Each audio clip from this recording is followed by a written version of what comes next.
السلام علیکم ورحمۃ اللہ وبرکاتہ۔ کہانی زبانی کے ہنستے مسکراتے چمکتے دمکتے ساتھیوں، آج ہم آپ کے لیے لائے ہیں ایک ایسی کہانی جو بہت سو نے سن بھی رکھی ہوگی۔ دوبارہ سن لیجئے۔ عنوان ہے جیسا کرو گے ویسا بھرو گے۔ سارس ایک پرندہ ہے۔ اس کی چونچ اور ٹانگیں لمبی ہوتی ہیں۔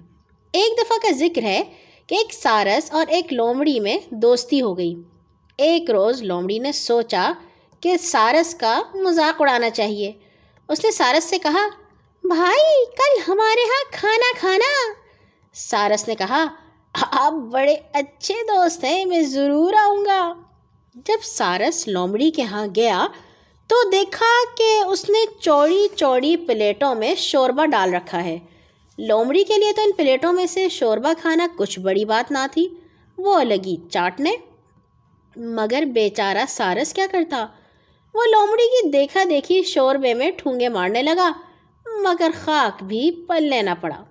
نتیجہ یہ ہوا کہ لومڑی تو ساری پلیٹیں چٹ کر گئی اور سارس بھوکا ہی رہا۔ جب کھانا ختم ہو گیا تو لومڑی نے کہا، کیوں بھائی سارس، تم نے پیٹ بھر کے بھی کھایا یا تکلف ہی میں رہے؟ شوربہ اچھا تھا نا؟ سارس نے جواب دیا، آپ نے مجھے کھانا کھلایا، بڑی مہربانی کی، آپ کے گن گاؤں گا، اب کل میرے ہاں کھانا کھائیے گا۔ اگلے دن لومڑی سارس کے گھر کھانا کھانے گئی۔ دل میں کہتی تھی، کھانا مزیدار ہوگا، خوب کھاؤں گی۔ سارس نے بھی کھانے کے لیے شوربہ ہی تیار کیا تھا، لیکن اسے تنگ منہ کے برتنوں میں ڈال رکھا تھا۔